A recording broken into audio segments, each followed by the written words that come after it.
Constitutional bench बन जाए जिसके लोग हम लगाएं, वो हमारी मर्जी के जजेस हों, उसके बाद फिर ये चीजों में जाए, ताकि अगर ये चीजें उठे भी, इनका कोई नोटिस भी लिया जाए, तो उस नोटिस लेने में जज भी कोई ज्यादा सख्त ना बैठे हों जो एंटी गवर्नमेंट हो।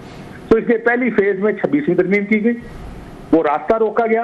अब दुनिया गलियां मिर्जा यार फिरना चाहता है, काशिफ इस पे मैं नहीं समझता मिर्जा यार को इतना मौका मिलेगा कि वो गलियों में अकेला फिरता रहे, आवाज़ें लगाता रहे सर।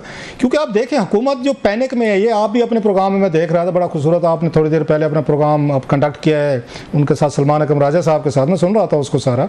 आपने उनको राना सनाउल्लाह साहब वाला भी स्टेटमेंट आपने सुना है, जो राना साहब की मैं उनके लॉजिक से नहीं कन्विंस हुआ, जिस तरह के वो लॉजिक दे रहे थे कि आपके ये सिनाल्टी जो है ना वो इन 3 के बाद शुरू होनी चाहिए। मतलब ये कि हुकूमत जो है वो भी फंस गई है, उनकी जो असेसमेंट थी, रीडिंग थी, वो भी गलत निकली है। अब वो भी पैनिक मोड में आए हैं और उस 23वीं तरमीम की उन्होंने थ्रेट करना शुरू कर दिया है, क्योंकि जो उनकी कैलकुलेशन थी कि पहले 2 सीनियर जजेस नहीं आएंगे, उसके बाद अफरीदी साहब आएंगे, तो शायद हमारे लिए मामला उस तरह नहीं रहेंगे। अफरीदी साहब ने आके वो कहते वो कहते ना कि उन्होंने मेज़ ही उलट दिए उन पर, और उन्होंने उन्हीं को बिठा के दोबारा अपनी उसमें लेकर आए हैं जो प्रोसीजर कमेटी एक्ट में है। तो उससे तो हुकूमत की असेसमेंट, रीडिंग, मनसूबे वो सारे नाकाम हुए सर।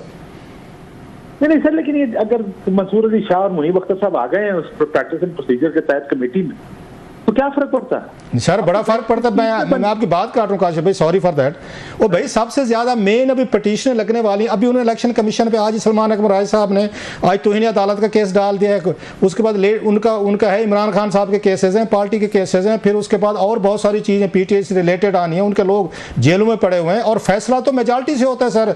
ये प्रोसीजर एक्ट में आपको याद होगा कि वहाँ पे मुनीब साहब और जस्टिस मंसूर साहब वो मेजॉरिटी में है। अगर या अफरीदी साहब को मतलब अगेन अगर उनके खिलाफ भी फैसला करते हैं तो भी तो वो दोनों उस मेजॉरिटी में हैं, वो तो चाहते हैं, वो तो उस 8 में वो शामिल थे जिन्होंने फैसला दिया था खवातीन की सीटें दें, वो तो इम्प्लीमेंटेशन करवाएंगे सर। तो फर्क तो पड़ेगा ब्रदर। हर कॉन्स्टिट्यूशनल पिटिशन किस को बेंच पर जाएंगी? वो प्रैक्टिस एंड प्रोसीजर वाले बेंच में तो नहीं जाएंगी। एक स्पेशल कोर्ट, स्पेशल बेंच बनेगा जो आईनी मामला सुनेगा। वो 5 रुकनी या 7 रुकनी बेंच अब हुकूमत ने बनाना।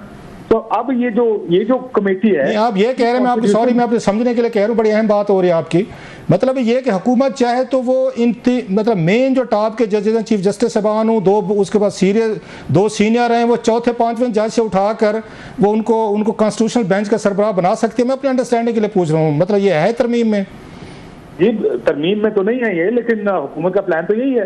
नहीं, प्लान और चीज है, लॉ इजाजत करता है, लॉ के तहत ही बनेगा ना। अगर लॉ ही नहीं है तो कैसे बना सकती है सर? सर कानून तो इसमें ये तो नहीं बताता कि कैसे बनाएंगे, लेकिन उनका ये है कि हुकूमत एक जुडिशियल कमीशन बनाएगा। एक जुडिशियल कमीशन ने ये फैसला करना है कि कौन से जज उस आईनी बेंच का हिस्सा होंगे। उसमें ये नहीं कहता कि चीफ जस्टिस उसका हिस्सा होंगे या बाकी दोनों होंगे। काशिफ भाई, जो आपने वो राना सनाउल्लाह साहब की सुनाई थी ना वो क्लिप अपने प्रोग्राम में, तो मेरे शहजाद इकबाल साहब के शो में था जियो टीवी का, वहाँ से, तो उसमें तो कह रहे थे कि चीफ जस्टिस साहब भी बन सकते हैं, लेकिन उन्हें बनना नहीं चाहिए क्योंकि वो खुद बना रहे हैं, लिहाजा नहीं बनना चाहिए। मतलब तो चीफ जस्टिस साहब खुद भी बन सकते हैं, उसमें कोई आर नहीं है सर। और वो कोई जुडिशियल कमीशन के पास ये पावर तो नहीं है कि वो चीफ जस्टिस कि वो बेंच का सरबराह भी लगाएगा। अगर मेरी अंडरस्टैंडिंग गलत हो सकती है, प्लीज करेक्ट मी सर। देखिए, मेरी अंडरस्टैंडिंग ये है कि पूरा बेंच ही जुडिशियल कमीशन बनाएगा। अच्छा, उसमें ये पाबंदी बिल्कुल नहीं है कि चीफ जस्टिस ऑफ पाकिस्तान को उसका हिस्सा होना है। मेरा ख्याल ये है कि ये पाबंदी उसमें नहीं है। ओके। लेकिन कौन होगा ये तो फैसला ये तो उस आईनी तरमीम में कह दिया ना जी कि जब जो कॉन्स्टिट्यूशनल बेंच बनेगा, जहाँ तक मेरी अंडरस्टैंडिंग है आईनी बेंच के। काशिफ, ये तो फिर एक क्लैश की तरफ, मतलब चीफ जस्टिस साहब को इतने अच्छे जज हैं, उनकी बड़ी रेपुटेशन है, किसी एक बंदे ने भी उन पे एतराज़ नहीं किया, उनके कंडक्ट पे, इंटेग्रिटी पे, ऑनेस्टी पे या उनके स्टाइल। बल्कि मैं तो कहता हूँ इंग्लिश क्लासिक वो जज होते हैं ना, जैसे उसी तरह के आपको वो लगते हैं। हमने अपने प्रोग्राम में पिछली दफ़ा मैंने ये कहा था कि अगेन इंग्लिश क्लासिक जज हैं जो बोलते नहीं हैं, अपने फैसलों से बोलते हैं। अगर उनको डिस्काउंट करके पार्लियामानी ये कमेटी जिसमें पीटीआई भी बैठी है, ये बैठा के फैसला कर रहे हैं, तो फिर तो चीफ जस्टिस साहब के साथ वही लड़ाई शुरू हो रही है जो आपको याद होगा नवाज शरीफ साहब ने उन्होंने एक पैरेलल अदालत खड़ी कर दी थी सजाद अली शाह साहब के साथ कराची में, जो एंटी टेररिस्ट कोर्ट बनाए थे, अपने जज लगाने शुरू कर दिए थे। देखिए, अब चीफ जस्टिस उसको रिएक्ट कैसे करते हैं ये तो एक अलग बहस। लेकिन हुकूमत ने तो अपनी इंटेंट बड़ी वाज़ेह कर दी थी जब उन्होंने ये कहा कि किसी को भी उसका बेंच, उसका जज लगाया जा सकता है जो स्पेशल कोर्ट है। आज बल्कि हामिद खान साहब ने प्रेस कॉन्फ्रेंस की, उन्होंने कहा कि 5 सीनियर मोस्ट, हिंदुस्तान में भी यही होता, 5 सीनियर मोस्ट जजेस आईनी बेंच का हिस्सा होता है ऑटोमेटिकली। जो भी 5 सीनियर मोस्ट जजेस होंगे, कोई भी आईनी पिटिशन आएगी उसको 5 सीनियर मोस्ट जजेस सुने। होना पाकिस्तान में भी यही चाहिए, लेकिन हम ये चाहते हैं कि हम खुद पिक एंड चूज करें कि कौन सा जज उस बेंच पर बैठेगा जिसको हम आईनी बेंच कहते हैं। तो यही तो इख्तियार हुकूमत ने अपने हाथ में लिया 26वीं। अच्छा काशिफ, एक बात बताएं, ये जो आप बात बता रहे थोड़ी सी मतलब अच्छी खासी डिस्टर्बिंग भी है इसमें, इसलिए तरामीम पे कंट्रोवर्सी रही है, तो इस पे जो रिएक्शन आना चाहिए था वो तो मतलब बाकी तो बाद में पॉलिटिकल पार्टीज मीडिया अपनी तरफ से, तो जुडिशरी की तरफ से आना चाहिए था। वो रजिस्ट करते इन तरामीम पे कि आप तो पूरा ढांचे ही हमारा बदल कर रख रहे हैं, फिर अगर आपने पिक एंड चूज करना है, बेंच भी आपने बना के देना है और चीफ जस्टिस साहब ने नहीं बनाना, जो मतलब बात समझ में आ रही है आपकी, तो फिर इसका वो तो फिर अपनी अपनी मर्जी का कोई 3-4 उठा के पार्लियामेंट से उठा के बना लेते, जज बना लेते सर। वो 5-6 मेंबरान जिनको कमेटी के मेंबर हैं, फिर वही जज बन जाते सर। ये याद रखिएगा कि जुडिशियल कमिशन है, उसके सरबराह चीफ जस्टिस ही हों, लेकिन उसमें अक्सरियत पॉलिटिशियंस की है। वो तो वोटिंग होनी है ना भाई साहब, वो तो वोटिंग होनी है ना, वोटिंग पे फैसला होगा। वोटिंग होनी है। और इस वक्त हुकूमत के पास अक्सरियत है उसमें, क्योंकि लॉ मिनिस्टर भी हैं, अटॉर्नी जनरल भी होंगे, उसमें टॉप 4-5 जजेस भी हैं और पार्लियामेंटेरियन भी हुकूमत और अपोजिशन की जानिब से होंगे, तो हुकूमत के पास अक्सरियत होगी जुडिशियल कमीशन। अच्छा एक और बात बताएं सर काशिफ, मैं आपसे ज़्यादा सवाल इसलिए पूछ रहा हूं कि ताकि ज़्यादा से ज़्यादा चीज़ें आ जाएं। आपको याद होगा चीफ जस्टिस ये सजाद अली शाह साहब ने जब फैसला दिया था अल जिहाद ट्रस्ट केस में सीनियरिटी वाला, तो बेनज़ीर भुट्टो साहब वज़ीर आज़म थे, उन्होंने बड़ा एक तारीखी बयान दिया था।